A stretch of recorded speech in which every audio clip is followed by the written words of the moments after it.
एक बात मुझे आपको नोट करवानी है, मुझे आपको बताना है कि आज की बात जो आप 9 बजे से देखते हैं इसका टाइम बदलेगा और 15 जून से ये शो आप देख सकेंगे 8:30 बजे से। हमारे साथ है बीजेपी के नेता प्रवीण दरेकर।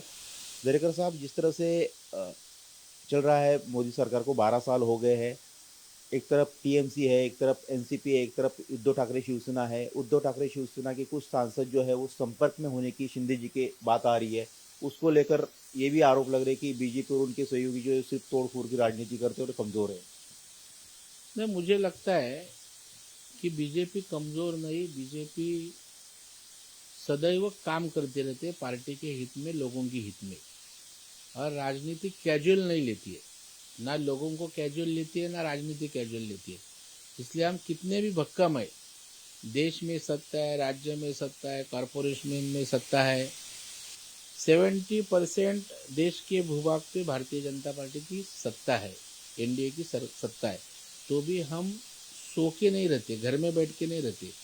जिन लोगों की राजनीति घर में बैठ के खाली मीडिया के साथ गाली गलौज करना, टीका टिप्पणी करना, यही जिनका धंधा है, उनको पार्टी बढ़ाना जमता नहीं, इसलिए लोग हमारे पास आते हैं।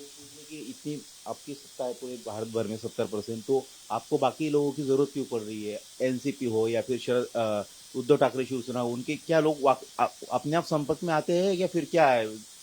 तुम्हारे ऊपर भरोसा नहीं, तुम्हारी क्षमता नहीं अपने लोग को संभालने की, उनको ताकत देने की और संघर्ष करने की। इसलिए अच्छे लोग हैं जिनको समाज के लिए काम करना है, लोकहित में काम करना है, वो हमसे जुड़ जाते हैं, हम किसको पढ़ने को जाते नहीं। दूसरी एक बात है कि आज कांग्रेस अध्यक्ष ने कहा कि बीजेपी ऐसी डाय है जो अपने सहयोगी को खत्म करती है। जिस तरह से उन्होंने उनको कहा था कि डुबती नैया है कांग्रेस, मुख्यमंत्री ने, तो उस पर उन्होंने बीजेपी को कहा कि वो अपने सहयोगी को निगलने वाली डायन है। उनका रहन सहन ही चुटुक सरीका है, हमारे मराठी में चुटुक बोलता है। उनको कौन सी एंगल से हर्षवर्धन प्रदेश अध्यक्ष लगते मुझे बताओ। उनको तालुका अध्यक्ष भी कोई मानेगा नहीं, तो इसलिए उनकी आइडेंटिटी नहीं, उनका नेतृत्व लोग छोड़ो, पार्टी के लोग मानते नहीं। पुणे में देखा ना आपने, पुणे का शहर अध्यक्ष तो इनके ऊपर कंप्लेंट करता है। तो जिसके नेतृत्व पे ही भरोसा नहीं, उसको कौन सीरियस लेगा? पार्टी सीरियस उनके पार्टी के कार्यकर्ता नहीं लेते, तो हम क्यों सीरियस ले उसको? गए आज ऐसी जानकारी है कि प्रदेश अध्यक्ष के खिलाफ कुछ लोगों ने कंप्लेंट की, शिकायतें की, जिस तरह से कांग्रेस के लोगों ने जो है नॉमिनेशन वापस ले ली।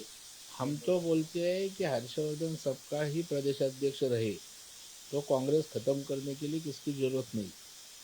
ये खाली मीडिया में बात करता रहेंगे, हर्षवर्धन सबका कुछ ना पार्टी के लिए कुछ काम के, न लोगों के कुछ काम के। मर्जर की बात हो रही है कि एनसीपी शरद पवार की पार्टी जो है कांग्रेस में विलय करने की एक अटकल है, चर्चा है, उसको लेकर क्या आपको लगता है संभव है? इस चर्चा का जवाब उनके प्रदेश अध्यक्ष ने दिया है, सुप्रिया ताई ने भी इसके ऊपर टिप्पणी की है। तो अगर पार्टी के जिम्मेदार नेताओं ने ऐसा विलीनीकरण नहीं है ऐसा बताया है, तो हम कैसा वो पार्टी के बारे में बोलेंगे? और देवेंद्र जी ने भी सुबह इसके ऊपर टिप्पणी की है, प्रतिक्रिया दी है कि अगर उनका विलीनीकरण होगा तो हमारे लिए और स्पेस, एक तो हम 3 पार्टी है, तो हमारे तीनों हमारे फायदा माहिती के लिए और स्पेस अवेलेबल होगी, लोग हमारे साथ उनके जुड़ जाएंगे। जो उनको विलीनीकरण में जाएंगे नहीं और जो स्पेस खाली रहेगा तो हमारे लिए अच्छा है, उनके विलीनीकरण के लिए हमको, हमारा कोई नुकसान नहीं है। ये थे प्रवीण दरेकर, बीजेपी के नेता। कैमरामैन विमल सिंह के साथ सचिन चौधरी, इंडिया टीवी मुंबई।